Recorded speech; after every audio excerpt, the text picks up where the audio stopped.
Good morning, students. Welcome for the science class of 7th. We are on the chapter 2nd, Nutrition in Animals. It is the next part of digestion we are doing. The first is previous part, what we have done about the teeth. Two type of teeth are there we have done, and tongue we have done, the uses of tongue we have done. After that, the salivary gland we have done. All these three parts come under buccal cavity. That means digestion of food starts in the mouth, in the buccal cavity, as the starch breakdown, sugar breakdown into starch. Okay. In the next step, what happened? As the food start traveling through the esophagus, contraction and relaxation of the food take place through these muscles. As you take a long bite or a wide bite, definitely a relaxation will occur of the muscles, and again a contraction occurs. Relaxation occur of the muscles take place in the esophagus. This is the food particle, you can see it. And one more thing is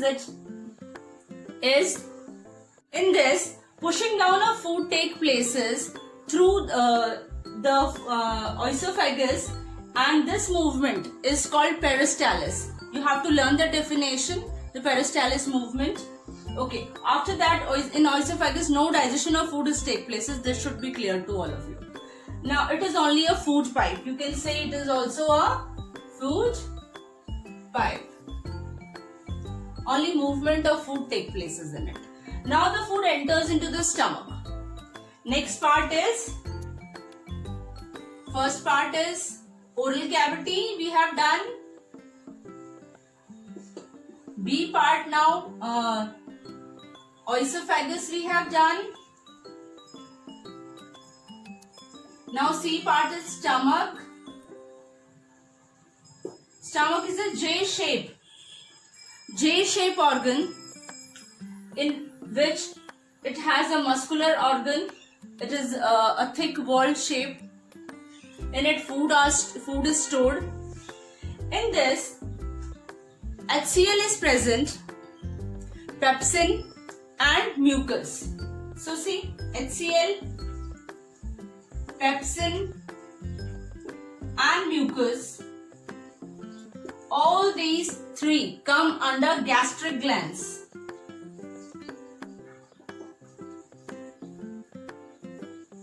They are present in the inner lining of the wall of the stomach. Yes, all three are present in the gastric glands. You have to remember this. Now we are going to do the uses one by one. What is the use of HCl? HCl is used to kill the bacteria present in the stomach. Okay, whatever the junk food we used to eat, they kills the bacteria. Who kill? HCl kill. HCl kills the bacteria in our stomach and make us safe. Yes, you must remember this, that we should not take the junk food, because the bacteria that come through the junk food or the external food wherever it is kept, or the uncontaminated food you eat, the bacteria come in the stomach, and whatever the bacteria are surviving in our stomach, that can be killed by HCl, hydrochloric acid. It is present in the very less quantity. Okay. Next is mucus. Mucus is the inner lining layer of the stomach. This is inner lining layer of the stomach, which helps the stomach to protect from the HCl. If mucus is not present, then HCl will corrode the stomach lining. So mucus role is to protect the HCl level, and HCL to being corrode the inner lining of the stomach. Is it clear, the mucus role? Okay. Now next is pepsin. Pepsin is the part of gastric gland which helps to convert the food into proteins. Yes, beta. Now this pepsin will break down the protein food into peptones. See, proteins are broken down into peptones with the help of pepsin. Okay, proteins are broken down into peptones. Now this half-length partially digested food that is broken down into peptones is called chyme, and this chyme was transferred to the next level that I will discuss with you. Next part is small intestine.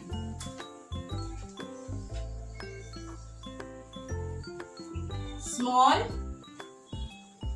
intestine. So in the small intestine, it was 7.5 meter long.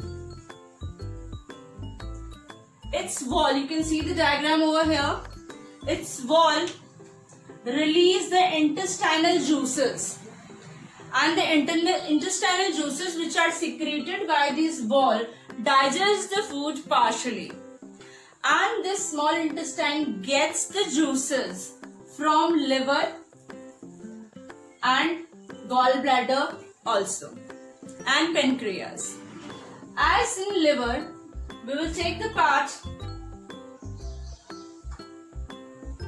liver now.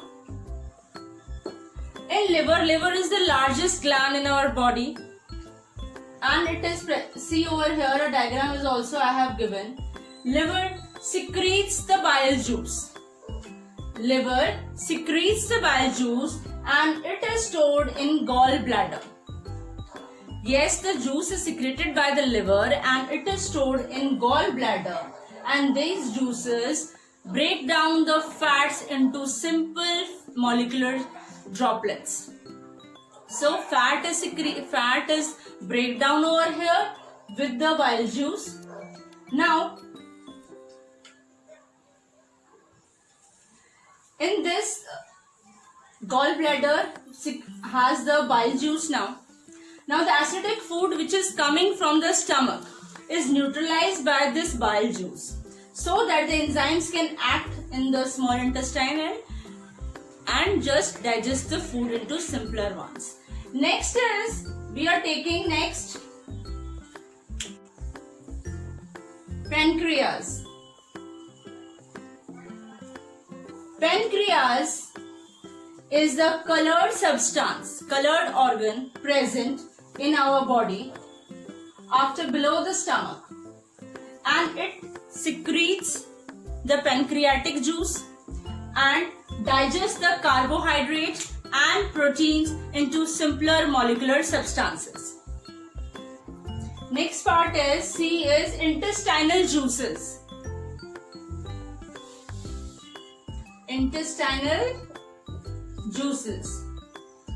In this, all the bile juice and all the juices which are secreted into the small intestine are helps to break the larger molecules into smaller molecules, such as I can explain that carbohydrate breaks into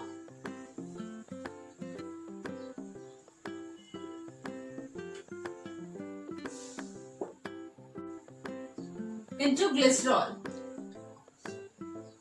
glucose, and protein, fatty into fatty acids, into glycerol, protein,